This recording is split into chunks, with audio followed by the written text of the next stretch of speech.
Students, आज से start करेंगे accountancy 12th standard Gujarat board का chapter number first part 1 introduction of partnership.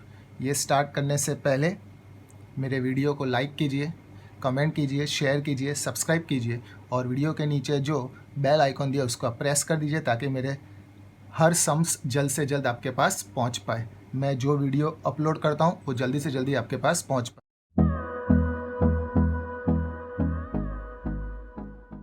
Chapter number 1 introduction of partnership, उसमें जो पहला सम है वो पहला सम जो है इंटरेस्ट ऑन ड्राइंग्स वाला पॉइंट है। सबसे पहले ड्राइंग्स क्या होता है, ये जो 12th स्टैंडर्ड में हम लोग सीखने वाले हैं वो पार्टनर्स से रिलेटेड आएगा। 11th स्टैंडर्ड में सोल प्रोप्राइटरशिप आती थी, यानी अगर मालिक अकेला हो तो उसको कहते हैं सोल, और उससे रिलेटेड जो भी अकाउंट्स बनाते थे दैट इज़ सिर्फ एक ही मालिक का अकाउंट बनता था। अब आएंगे एक से ज़्यादा अगर पर्सन इन्वॉल्व होते हैं बिजनेस में तो that is they are known as partners, और वो बिजनेस को हम लोग कहते हैं पार्टनरशिप फर्म। तो उसमें अलग अलग पार्टनर के ड्राइंग्स का इंटरेस्ट हमें कैलकुलेट करना आएगा। 11th स्टैंडर्ड में हम लोग ने सीख लिया था, डायरेक्ट ही ड्राइंग्स दिया तो उसका इंटरेस्ट ऑन ड्राइंग हम लोग फाइंड कर सकते हैं।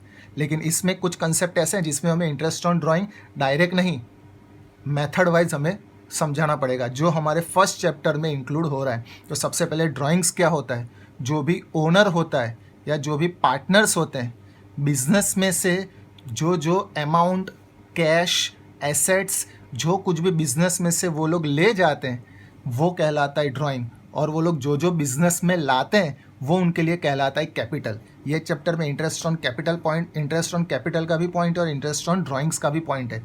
अगेन पार्टनर्स जो बिजनेस में लाएंगे दैट इज़ कैपिटल, एंड जो बिजनेस में से वो लोग ले जाएंगे, चाहे फिर वो कैश हो, एसेट्स हो, कुछ भी हो, तो वो कहलाता है ड्राइंग्स। गुड्स ले जाते हैं वो भी ड्राइंग्स के अंडर इंक्लूड होता है।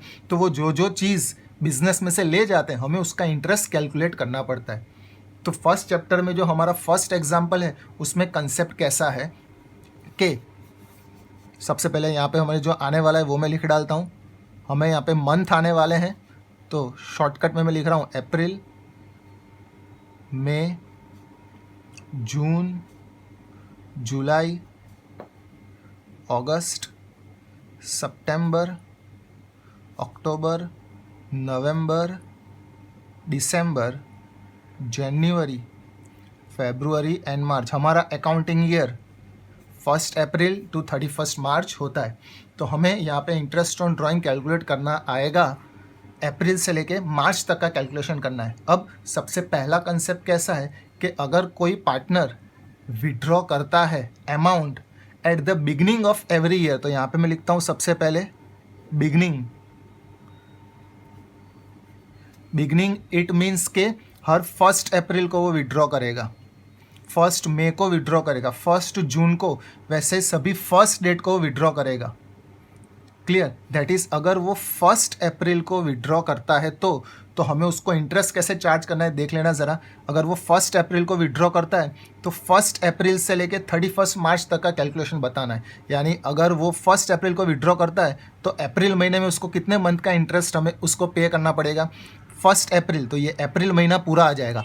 अप्रैल, मई, जून, जुलाई, अगस्त, सितंबर, अक्टूबर, नवंबर, दिसंबर, जनवरी, फरवरी, मार्च, यानी पूरे 12 महीने का इंटरेस्ट उसको पे करना पड़ेगा। यानी चार्ज कितना होगा, 12 month interest is to be charge. अब यहाँ पे लिखा है at the beginning of every month, beginning of every month, यानी हर महीने की पहली तारीख को वो पैसे विड्रॉ करेगा। और कंसेप्ट कैसा है कि आइडेंटिकल अमाउंट विड्रॉ करेगा, यानी सेम अमाउंट चेंज नहीं होगी। अगर वो 1000 1 अप्रैल को विड्रॉ करता है तो 12 के 12 महीने वो 1-1 हज़ार ही विड्रॉ करेगा। इस तरीके से हमें एग्जाम्पल आने वाला है। अब 1 मई को वो विड्रॉ करता है, तो अगर 1 मई को विड्रॉ करता है तो 1 मई से 31 मार्च, मई, जून, जुलाई, अगस्त, सितंबर, अक्टूबर, नवंबर, दिसंबर, जनवरी, फरवरी, मार्च, 1 2 3 4 5 6 7 8 9 10 11, यानी 11 महीने का इंटरेस्ट चार्ज होगा। फिर अगर वो 1 जून को विड्रॉ करता है तो 10 मंथ, सिमिलरली 9 8 7 6 5 4 3 2। अगर वो 1 मार्च को विड्रॉ करता है तो 1 मार्च से 31 मार्च एक ही महीना होगा तो 1 मंथ का इंटरेस्ट चार्ज होगा। ये पहला कंसेप्ट था at the beginning of every month. अब at the middle of every month में हमें कैलकुलेशन करना है फर्स्ट डेट से नहीं, मिडल डेट। अप्रैल मंथ में मिडल डेट, मई मंथ में वैसे 31 मार्च, दैट इज़ मार्च तक सभी मिडल डेट आती है, वहाँ तक का हमें कैलकुलेशन करना है। दैट इज सबसे फर्स्ट मंथ का मैं करता हूँ। अगर हम लोग विड्रॉ करते हैं 15 अप्रैल को, तो 15 अप्रैल से 31 मार्च तक का कैलकुलेशन बताना है। कैसे? 15 अप्रैल से 30 अप्रैल हाफ मंथ, यानी ये हुआ 0.5। 15 अप्रैल से 30 अप्रैल 0.5, और मई से लेके मार्च तक का तो हमें पता ही है 11 मंथ होता है, यानी मई से लेके 31 मार्च तक का 11 मंथ।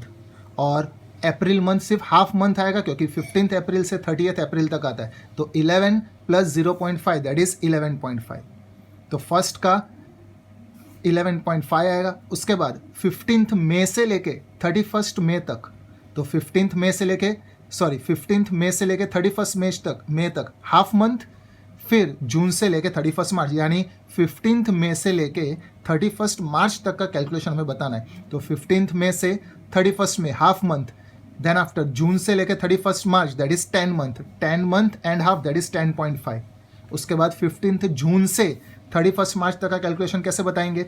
15 जून से 30 June half month, then after July to March 9 month that is 9.5।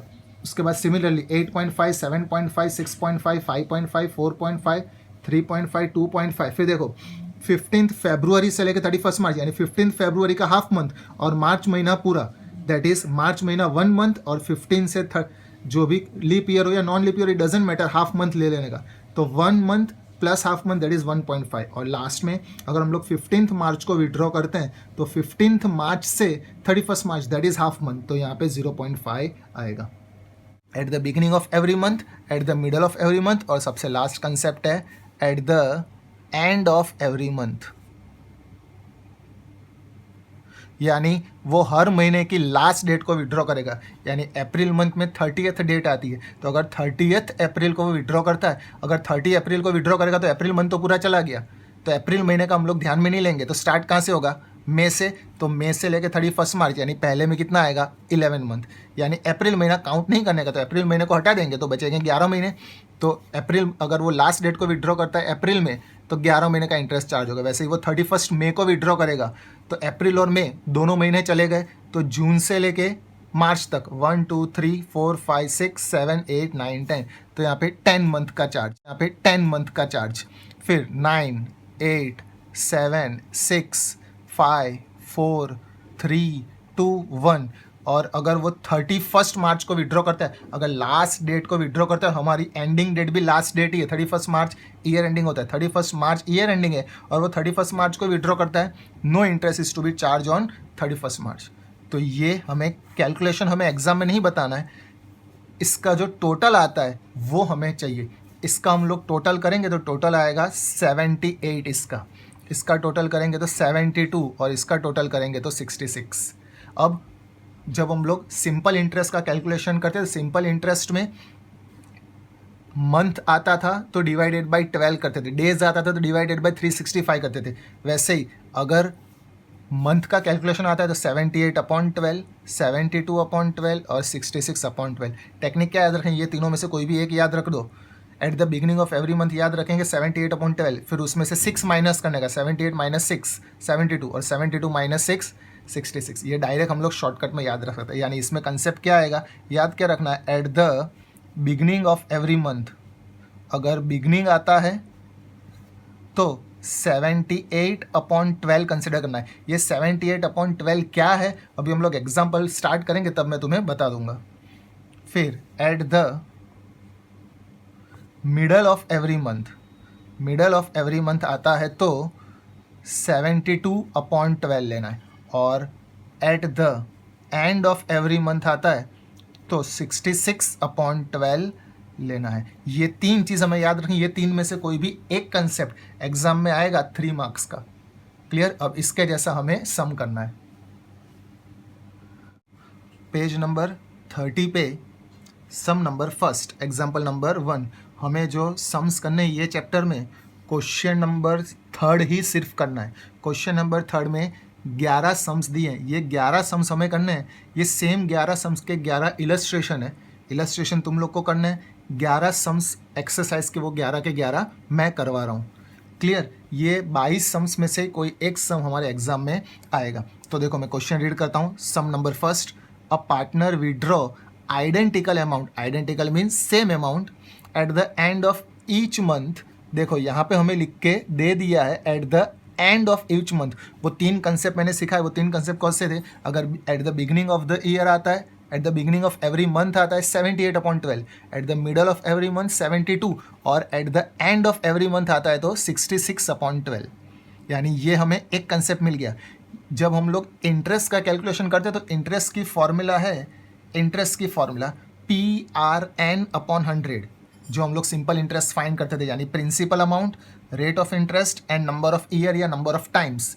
तो ये जो 66/12 है वो हमारा n है, यानी इसमें सबसे पहले हमें n मिल गया। Eight the end of every month का है तो 66/12 n हमें मिल गया। क्लियर? फर्स्ट। उसके बाद eight the end of the year total annual drawing is 12,000। यहाँ पे ईच मंथ का, यानी हमें मंथली ड्राइंग लेना है, लेकिन यहाँ पे लिख के दे दिया है एनुअल ड्राइंग। एनुअल का मतलब ईयरली, पूरे 12 महीने का ड्राइंग दे दिया है 12,000। तो हम लोग 1 मंथ का फाइंड करेंगे तो प्रिंसिपल अमाउंट कैसे मिलेगी? 12 मंथ का, यहाँ पे मैं कैलकुलेशन शॉर्टकट में बताता हूँ, 12 मंथ का 12,000, तो 1 मंथ का हाउ मच? तो क्रॉस मल्टीप्लिकेशन करेंगे तो 12,000/12 दैट इज 1,000, यानी 1 मंथ का ड्राइंग आया 1,000, एन आया 66/12, और आगे लिखा है 12%। PA का मतलब होता है पर एनम, पर एनम यानी पूरे 12 महीने का, पूरे साल का interest. 12% per annum interest is chargeable on drawing, यानी ये कौन सा पॉइंट हुआ? इंटरेस्ट ऑन ड्राइंग का पॉइंट, यानी ये हमें दे दिया है R 12%, यानी इसमें 3 चीज़ हमें चाहिए थी, तीनों 3 मिल गई। Principal 1,000, rate of interest 12% and number of years that is 66/12। Question पूछा है determine the amount of interest on drawing of the year. Interest on drawing कितना आएगा? तो इंटरेस्ट ऑन ड्राइंग की formula PRN/100, principal amount 1,000, rate of interest 12, और n कितना लिया? ये रहा 66/12/100। इसका कैलकुलेशन करेंगे तो 660 आंसर आएगा। Thank you.